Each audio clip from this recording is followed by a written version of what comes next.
Gong 97.1.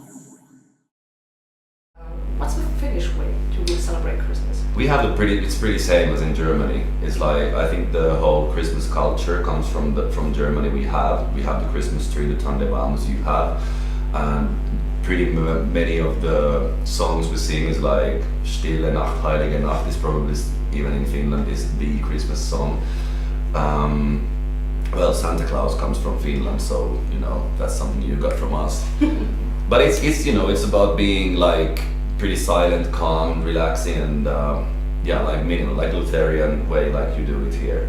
All right, and you talked about the next album, the third. Yes. So how is it working out? It's good. I can show you. There's a hold on. We got album cover. That's an album cover. It's 1, 2, 3, 4. Well, these are like mixed 3, 4, 5. Oops, that's not played. Sorry, that was Hollywood Hills. I think we have 12 plus 5. It's 15 songs done. So When is it going to come out? We have a big meeting tomorrow in Köln, actually, with Emmy Music, and we're gonna decide the first single, which I have already decided, but let's decide it again together.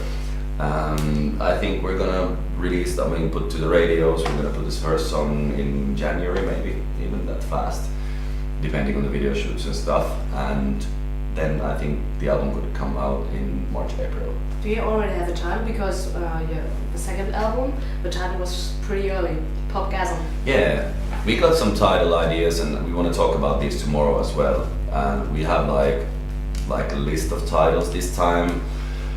When the first one was On the Way to Wonderland, it was a great title and describing the album very well.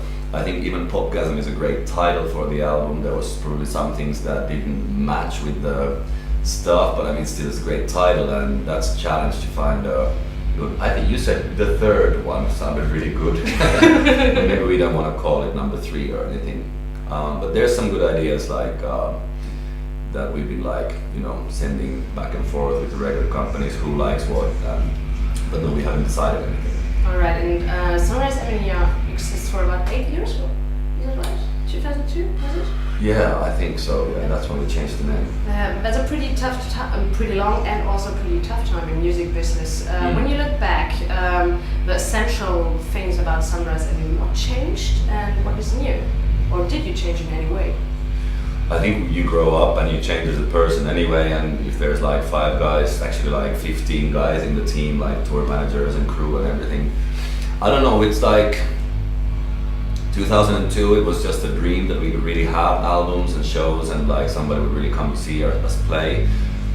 On the first album, it hit us pretty big time, and it was like you find yourself at Rock am Ring, like after, 11 months after releasing your album, and it was a pretty heavy ride mentally and physically and like social wise inside the band.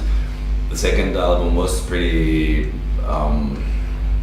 it was a pretty big mess in a way, because you have success behind you and everybody's expecting some miracles from you, which was really nice, is how the people, especially in Central Europe, in Germany and Switzerland, Austria, how they still stayed with us and like still came to the tours. And again tonight it's like so fantastic, and we really can never thank the people enough, honestly, because with some bands it could have happened and the go back down. Yeah, but maybe we didn't sell that many albums. It's still 6 figures what we sold, so it's alright these days. And but I don't know, now it feels like we've been talking about it. It's pretty weird. We're just making music. We got 2 different producers, so it's not everything on Jukka Backlund's shoulders as it was before. And I am the executive producer myself, so it's like it's only if we feel good about it with the guys, then it's a yes. If we don't feel good about it, it's a no. And we make all the musical decisions, no record companies involved. And I don't know, I think we don't have to prove anybody that we can play a little bit and entertain people every now and then, and that makes it pretty relaxing. And I have to say, these first 2 shows on this tour have been like, of course there's been great shows. I think in Munich, like half a year ago, that was the best night for me ever. But and you can hear that on the acoustic album, almost all the songs are from Munich. Yeah. But I don't know. It's a good mood. I trust our new next step very much, and that's a good start. And all we can do is our best, and let's see where it takes us. All right. When you look back, do you also regret something? I don't like to regret things that much. It's like you could always do things better, of course, but the main thing is that we're still together and we're still moving strong. And it's superb that we have the record labels like EMI and Universal Music and the tour agents, publishers behind us, and most of all the people who come to the shows and vote for us in the radios and stand behind us. So that means that a lot of things have gone right. And there have been very painful moments on the way, but just thinking about all the joy and the good feelings we get, if it would be only that, it wouldn't be fair. So sometimes you have to go really deep down to be able to enjoy the Nice. Yeah, and that's life anyway. Exactly. Tell us 3 things people have to know about Sunrise Avenue. 3 things they might not know yet. Getting pretty philosophical. It's like I don't know, we are really good friends, honestly, with the guys. It's like, not only on stage, we hang out a lot together, even on free time, and we have like all the idiot projects that we usually lose our money into, like studios and whatever shit. But we are really, really close with the guys, and I have to say that the guys are really my best friends, which is like so fantastic. Second thing about Sunrise Avenue you don't know is that we have the best crew in the world. They're like, so even my little brother is joining them on this tour. Really? What's he doing? He's like, he's responsible for Rico's guitar together with Rico's technicians and like helping out with the drums and actually my sound. So, and being like an overall stage guy during the show. He's really cute. And I'm so proud of, really, he's like waking up every morning and doing like a lot of work. And yesterday people in Rüsselsheim, yeah, we were there. I don't know what it is. Karlsruhe, sorry. Karlsruhe. Karlsruhe? Yeah, sorry. Came to say that the young guy is really good and he's working a lot. I was like, oh, wow. He's growing up? He's 21. He's a good boy. But we have the best crew. That's very important. You don't think about it every time, but that they really do long days, like 17-hour days every day. They start 10 o'clock in the morning and they end really late in the night, like finishing the files for the next day, whatever.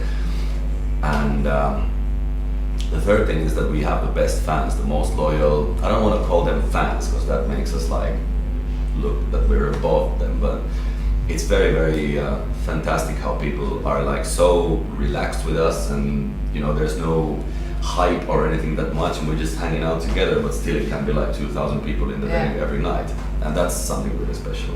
All right, and what's a day in the life of Sunrise Avenue on tour? What are you doing normally on tour, except for jogging?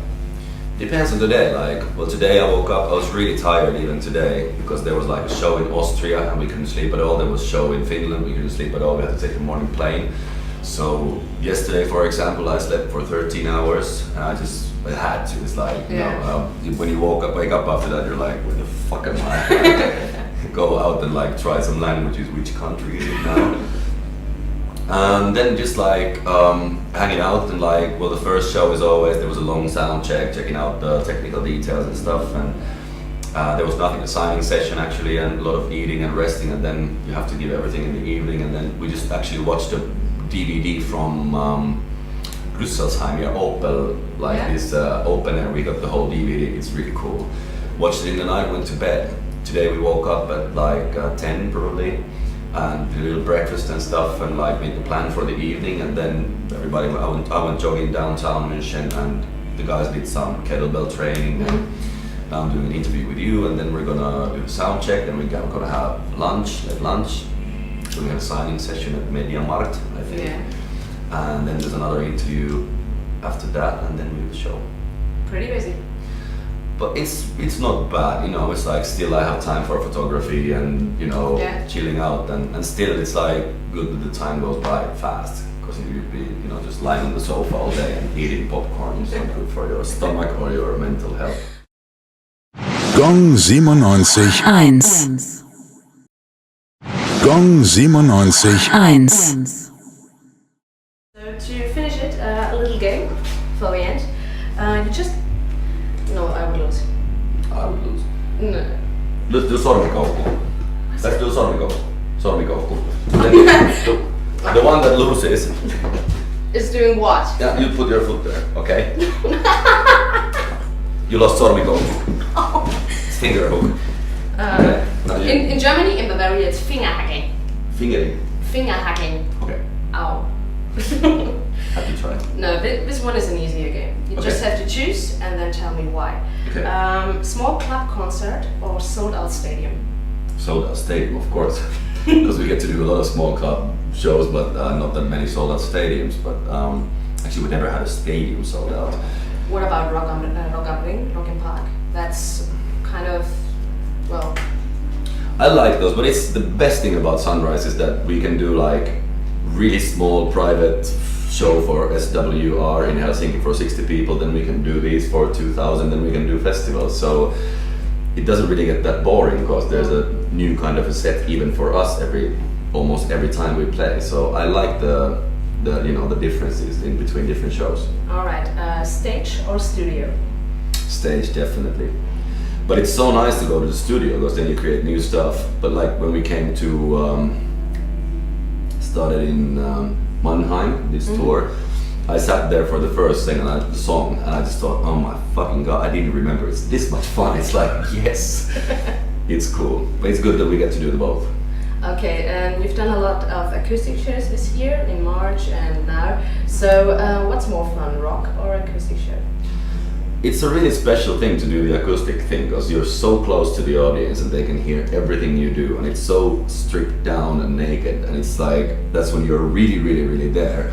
But of course, I think we're gonna do a rock show tour in maybe May if the album comes out, March, April, before the summer, a tiny tour. So that's gonna be fun as well.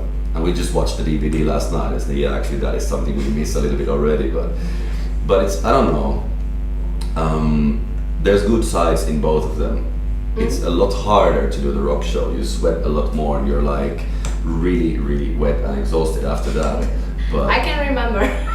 no, but that's the way it is. But that's why you need to be in pretty good shape. You can't be too like hangovered or whatever because it doesn't work. But this is really relaxing. You're just because in the acoustic show anything can happen and people like Osmo starts playing Christmas songs or Rico starts playing whatever. So I like that. Okay, so last but not least, we're in Bavaria. A lot of beer. Beer or wine? Wine. I like wine. I'm a wine guy. All right. And Bavaria, I like the Bavarian cars. I miss my Audio, Mercedes. BMW Of course. from München. Hey, I'm missing my baby BMW is in my mother's garage. Does she drive it? Oh, no, she doesn't have the key. I have the keys with me. No, she Good boy, good boy. Gong 97.1